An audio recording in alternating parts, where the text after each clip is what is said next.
Hello po guys.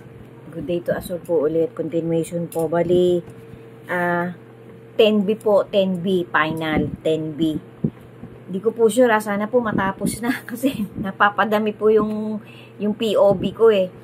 So guys, ito po. Ang context po nito, refresh po to parang booster po ito. Context po ng life motivation ko, POB, life lesson. Itong bagong content ko na to. Tungkol po ito talaga dun sa isang napakahabang dokumentaryong pinanood ko na talagang inisa-isa po nung pastor na to. Yung mga importanteng bagay-bagay na talagang magkakasunod-sunod din po na nakapila po talaga, nakaabang na any moment po pagkakasunod-sunod na mangyari. So, dagdag ko lang po, ito po yung tatlong importanteng facts na nasa Holy Scripture. Life is fragile, death is inevitable, Christ is the answer. So, bahala na po kayo namnamin yung context niyan. Thank you po. Tapos ito pa po.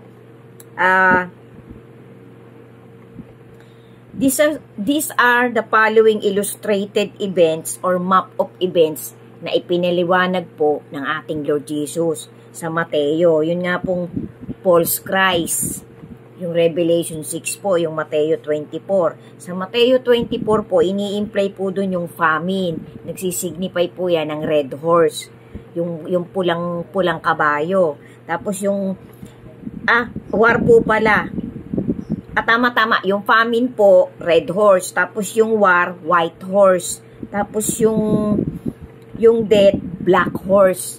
Tapos yung pong pale horse, ano po yun? Yung pale horse po, kahirapan, kamatayan, gera, taggutom. Taggutom po, yun po yung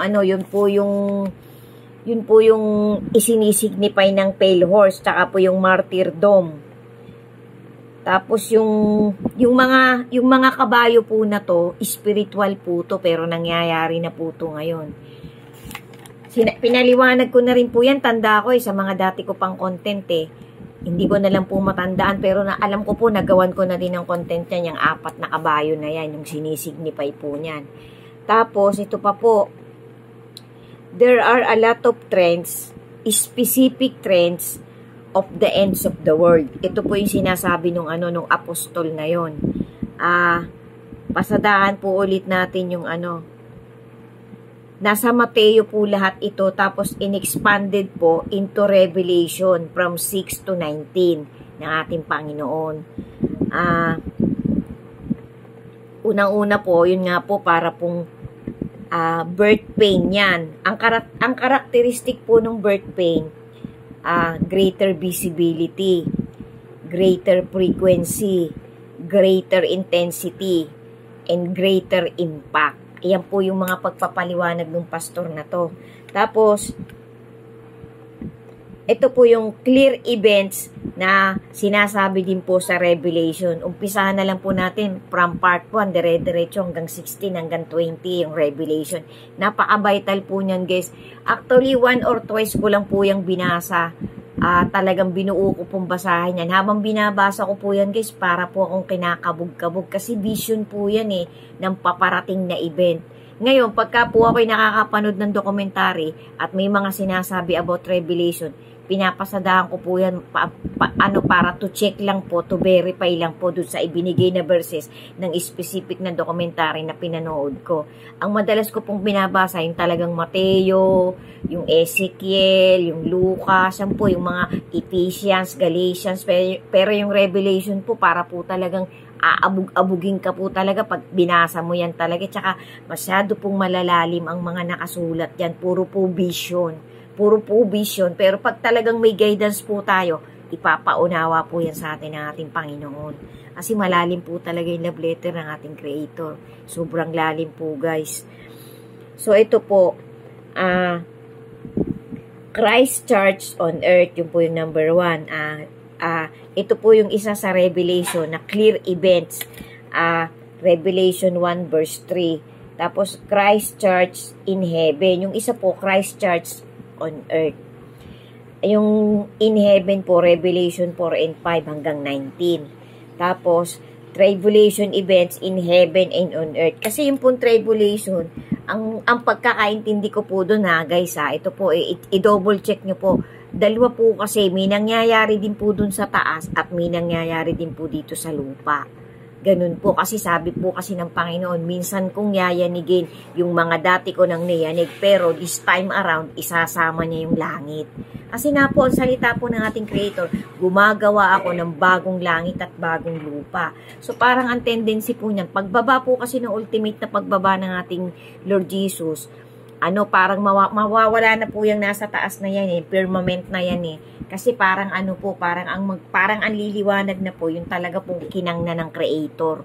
Yun na po talaga, kasi yun na po yung verdict time So parang hindi din po talaga natin mauubod maisip kung ano talaga yung new heaven and new earth, not unless po talaga bumaba na ng ultimate na pagbaba ang ating Lord Jesus. Kasi yung isa pong pagbaba niya, yun ang pagkaintindi ko po guys, nagawan ko na po to ng content. Nandyan po yung isa sa pin. Yun po ang pagtunog ng isang pakakak, yun po yung snatching. Tapos yung isa pong malakas na pagtunog, yun na po yung ultimate na pagbaba. Yun na po talagang yun na po talaga yung parang verdict time po. Na lahat po tayo na na-chosen, papasok na po sa bagong langit. Yun na po yun. Yung po pagkakaintindi ko, yung po pinaka-summarize ng intindi ko. Ngayon, i-double check nyo na lang po guys. Tapos ito pa po, Christ, second coming. Yung una po, Christ Church on earth. Tapos pangalawa, Christ Church in heaven. Ito po yung mga revelation na clear events na ipinaliliwanag ng pastor na to. Tapos yung pangalawa po, Christ Church in heaven. Yung una, Christ Church on earth. Yung pangatlo, tribulation events in heaven and in earth. Tapos ilalagay ko na lang po dito yung mga yung mga vital na verses guys, pasadahan na lang po natin. Christ second coming, tapos yung pong Christ earthly millennial rule, yun nga po yung yung paghahari ng 1,000 taon. Revelation 20 po yan. Tapos yung pang-anim po guys, final rebellion and white throne. Yun na po yung sinasabi ko kanina. Yun na nga po, dwelling with God in eternity and heaven. Yun po yung pang-pito. Kasi pagka po bumaba na talaga ng ultimate, ang God the Father po kasi magtatakda ng oras at araw Kahit po ang ating Lord Jesus, hindi niya po alam yung ultimate na pagbaba niya. Kasi yung snatching po, nandiyan lang po siya, aagawin lang po niya yung chosen Aagawin. Kasi nga po, vindicator natin ng ating Lord Jesus Talagang ang Panginoon po talaga, ang God the Father po talaga ang pinaka-ultimate, infinite power. Parang ang Lord Jesus po, siya po yung pumapangalawa. Kahit kailan po hindi po pumantay ang ating Lord Jesus sa infinite Father, sa ating Creator. Pero pareho po silang Creator. Kung ano din po yung talagang gustong mangyari ng Ama, yun din po ang gusto ng ating Lord Jesus. Kasi nga po nirerespeto po ng ating Lord Jesus ang God the Father. Ganyan po siya kabuting anak. Tapos ito pa po guys. Naku guys, magkakaroon po ng ang bilis po ng minutes. Sobrang bilis, hindi niyo po napansin, sobrang bilis ng oras ngayon. Kasi nga po pinabibilis na ng Panginoon Kasi maliban pong pagka po hindi pinaigsi yung Great Tribulation, wala na pong aabutan ng ating Creator. Kaya paiigsiin niya po yan habang nagwawalwal po si Taning.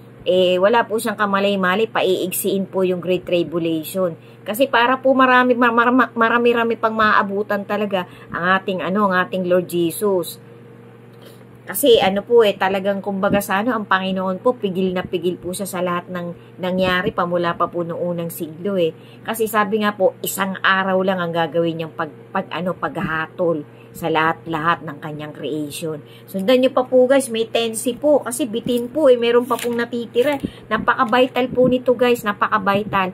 Thank you so much po sa inyong lahat. God bless us all po. Sana po talaga panoorin nyo po bawat part ng content ko na to. Para po to sa ikabubuti nating lahat. Para po to dagdag booster po to ng faith natin, ng kapit natin sa mag-ama. To God be the glory po. Thank you po sa inyong lahat talaga. Ingatan po nawa tayo ng ating Creator araw at gabi. Amen.